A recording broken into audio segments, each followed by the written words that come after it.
নমস্কার, আমার নাম দীপ্রদাস চৌধুরী। আমি পশ্চিম বর্ধমান জেলার অন্তর্গত রূপনারায়ণপুর নামক একটি ছোট্ট শহরের বাসিন্দা। আমি কবিতা, গল্প লেখার চেষ্টা করি এবং মূলত কবিতাই লিখি। আজকে আমি আপনাদের সামনে আমার লেখা কিছু কবিতা উপস্থাপন করার চেষ্টা করব। কিছু ভুল ত্রুটি হলে নিজ গুণে মার্জনা করে দেবেন আপনারা। এবং আমি আমার মনের ভাব ফুটিয়ে তুলেছি কিছু কিছু লেখায়, বিভিন্ন সময়ে, বিভিন্ন পরিস্থিতিতে। সেগুলি আপনাদের সামনে তুলে ধরার চেষ্টা করছি।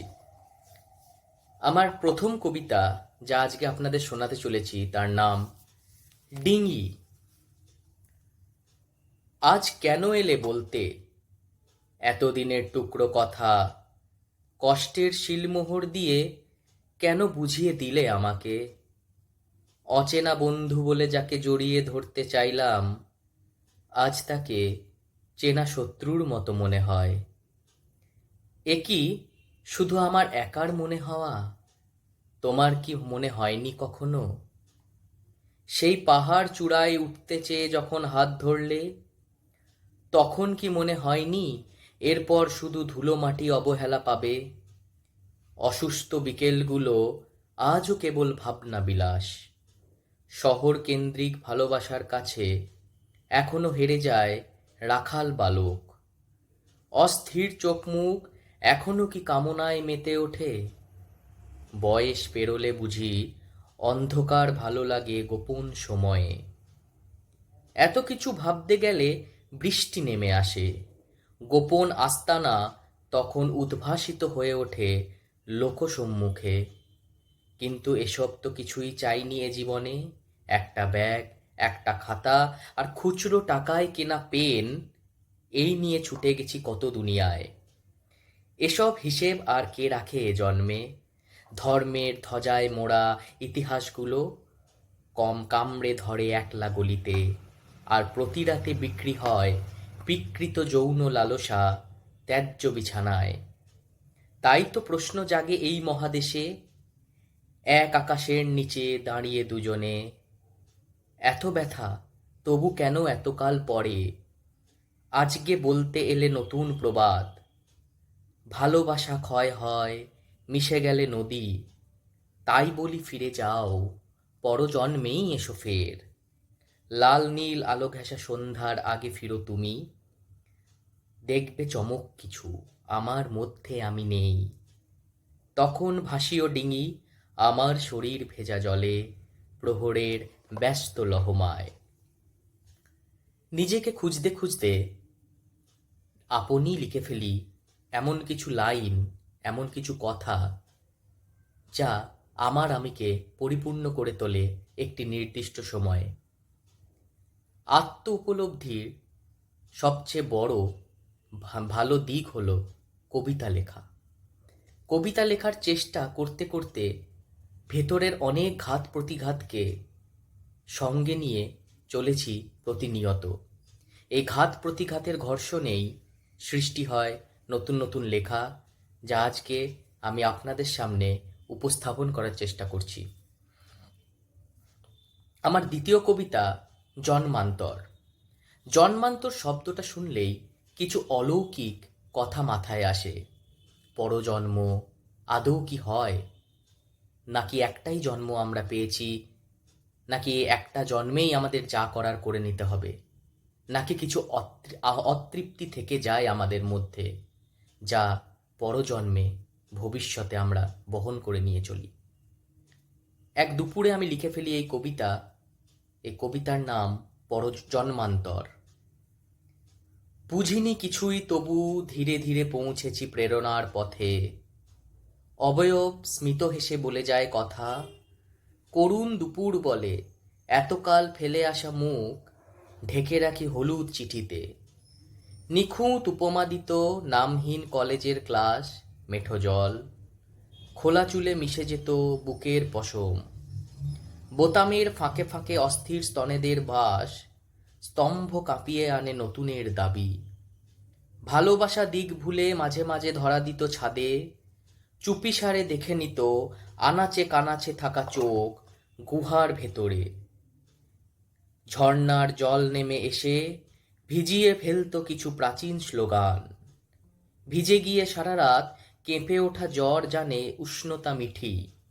সারা রাত রূপময় জোছনার আলো বোঝেনি যদিও আজও শিহরিত কামনার খেলা, রাত ভোর পার করা দৃষ্টিগোচর।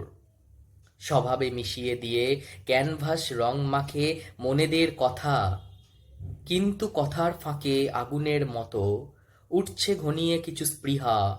পুড়তে ভালোই লাগে ছাই হওয়া জীবনের ধূসর বিকেলে।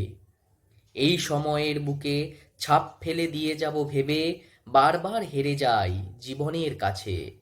অবহেলা করে শেষমেশ ভুলে যায় ফিরে যাওয়া নাবিকের দল আঁচড়ের ক্ষত রাখে বুকের ভেতরে। সিন্ধু বুঝেছি যাকে, বিন্দুর মতো তার নাভি বুঝিয়েছে থেমে যাওয়া স্পন্দনে ভালোবাসা জলকেলি করে।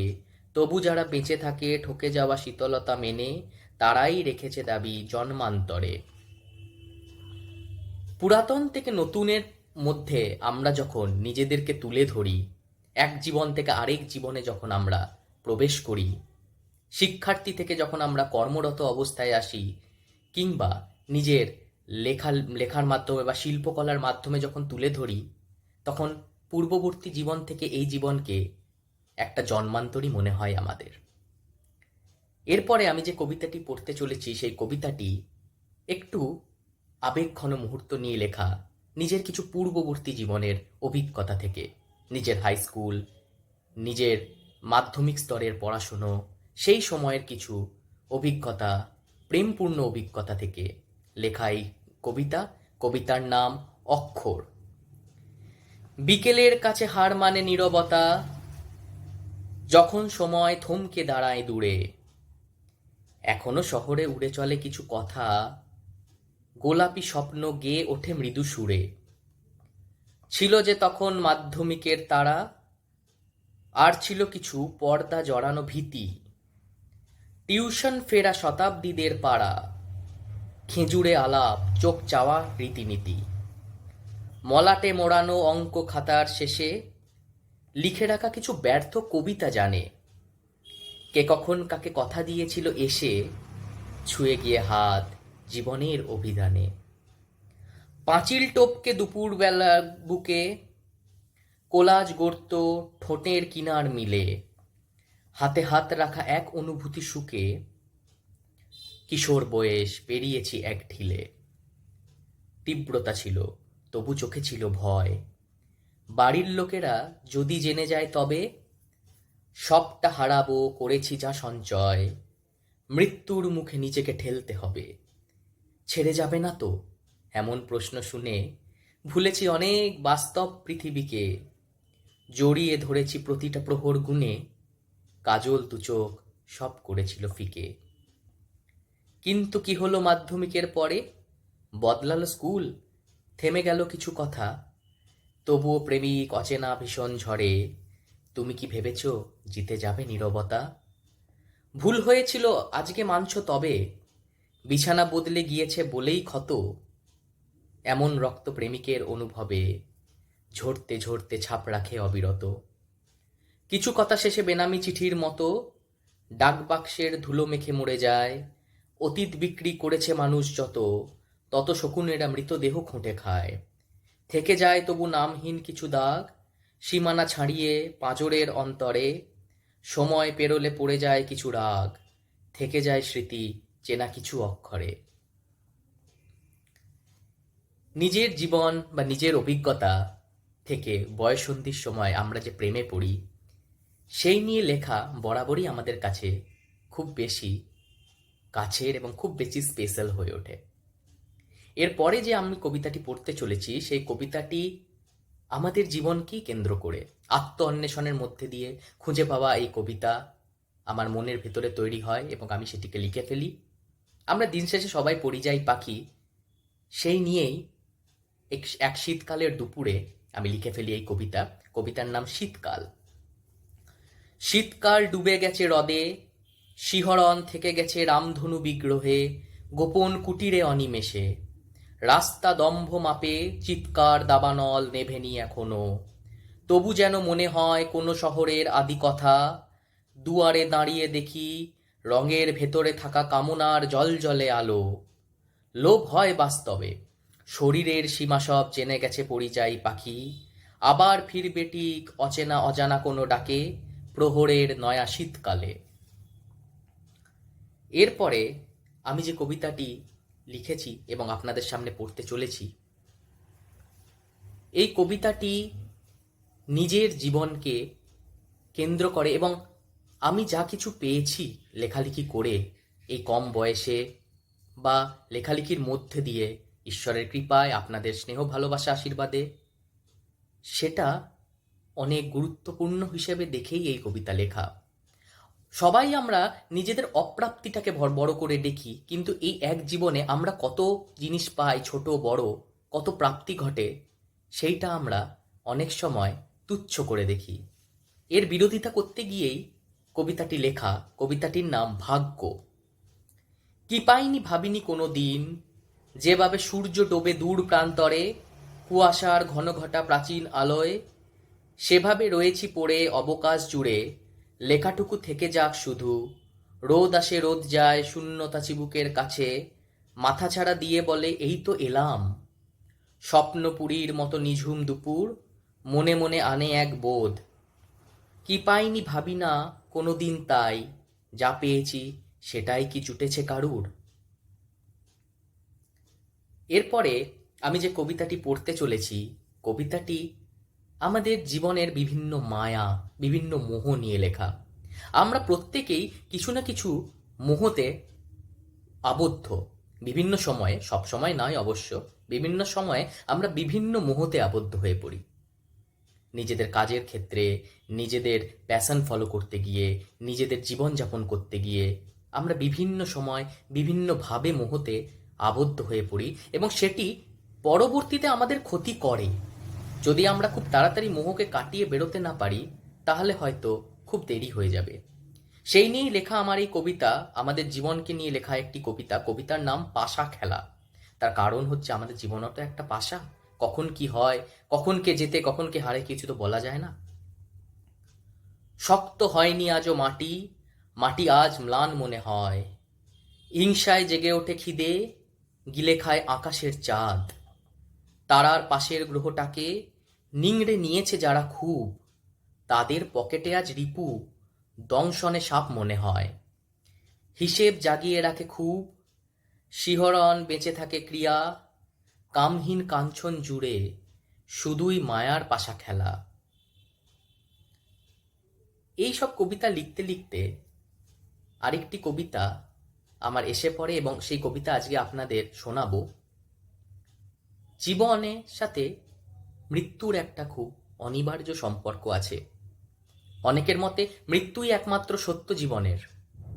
আমাদের জীবন পুরোটাই একটা মায়া, কেবলমাত্র সত্য হচ্ছে মৃত্যু। তাই এর পরে যে কবিতাটি পড়ছি, কবিতাটির নাম উপমা। একটু বাঁচার খোঁজে বেরিয়ে মৃত্যুর থেকে 2 চামচ জীবন নিয়ে এলাম। ধারের পরেই ধার, কৃতদাস প্রতাতেই থাকি, থুতু ফেলে পরিচয়, হাসাহাসি দিগ্ভ্রম খেলা। জীবন বুঝেছি থাকে হেলা ফেলা দৃষ্টিগোচর, তার কাছে হারানোর নেই কোনো জীবন জোয়ার। একটু জীবন কিনতে বেরিয়ে মৃত্যুর থেকে 2 হাতা ভাত বেশি পেলাম। সর্বনাশ নাগপাশ ঘিরে ধরে মিথ্যে প্রণয়ে, মিছরির ছুরি আজ দাগ দেয় দৃঢ়। অসুস্থ চারপাশ ভালোবাসা ভেসে যায় জলে, কয়লা খনিতে খুঁজি হীরের উপমা। আমাদের চারপাশে যা কিছু তুচ্ছ হিসেবে আমরা দেখি, যা কিছু ঘৃণ্য হিসেবে আমরা দেখি, যা আমাদের লোকচক্ষে খুব একটা উদযাপিত নয়, সেই সব জায়গা থেকেই আমরা এমন কিছু খুঁজে পাই, এমন কিছু রত্ন খুঁজে পাই, যা আমাদের কাছে বা আমাদের জগতের কাছে মহামূল্যবান হয়ে ধরা দেয়। যেরকম কয়লা খনিতে হীরে। যেমন কবি বলেছিলেন, যেখানে দেখিবে ছাই উড়াইয়া দেখো তাই, পাইলেই পাইতে পারো অমূল্য রতন। এরপরে আমি নিবেদন করব আমার সর্বশেষ কবিতা, আমার লেখা আমাদের এই সমাজ সংসার নিয়ে লেখা, আমাদের জীবন নিয়ে লেখা, একে কবিতা না বলে আমি ছড়াই বলবো। এটি একটি প্রাপ্তবয়স্ক ছড়া, একটি ছেলের দৈনন্দিন জীবনের ছড়া, একজন মানুষের ছড়া, যে সংসারে আবদ্ধ, যা বিভিন্ন ভালোবাসায় আবদ্ধ, যে কাউকে জড়িয়ে ধরে বাঁচতে চায় জীবনে, এবং তার জীবনে একটা যজ্ঞ চলছে। সেই যজ্ঞ নিয়ে লেখা একটি ছড়া। ছড়ার নাম যজ্ঞ। বুকের ভেতর যজ্ঞ চলে মনের মাঝে ঘি, অশান্তিকে সাক্ষী রেখে তোমায় ছুঁয়েছি। চোখের মণি বারুদ ঠাসা, বুলেট মাপে ভুঁই, এই অবেলায় ভুল হবে কি তোমায় যদি ছুঁই। ব্যস্ত চুলে আধার নামে সন্ধে গুহার দ্বারে, নাকছাবিতে ঝড়ের হদিশ ভরন্ত সংসারে। আদর মাপে সমুদ্র আর শরীর মাপে জলে, সুযোগ পেলে ফের হারাবো জীবন্ত জঙ্গলে। অসহ্য এক দহন জ্বালা, যজ্ঞে ঢালুক ঘি, সাংবিধানিক চিহ্ন এঁকে তোমায় ছুঁয়েছি। আমরা যদি আমাদের ভালোবাসাকে স্বীকৃতি দিই, আমরা যদি আমাদের ভালোবাসাকে আবদ্ধ করে আমাদের জীবন কাটাতে পারি, তার চেয়ে সুখকর কিছু হয় না। আজকে আমি আপনাদের শোনালাম আমার লেখা কিছু কবিতা, আমার লেখা কিছু প্রকাশিত কবিতা, এবং আপনাদের ভালোবাসায় বিভিন্ন পত্রপত্রিকায় এই কবিতার অধিকাংশই আমার প্রকাশ পেয়েছে, এবং আপনাদের আশীর্বাদ থাকলে ভবিষ্যতে আরও এগিয়ে যাব। আপনারা আশীর্বাদ করবেন। আজকের মতো এইটুকুই।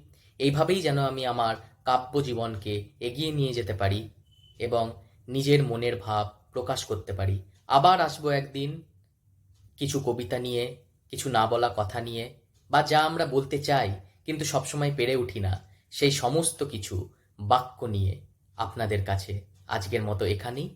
ভালো থাকবেন। ধন্যবাদ।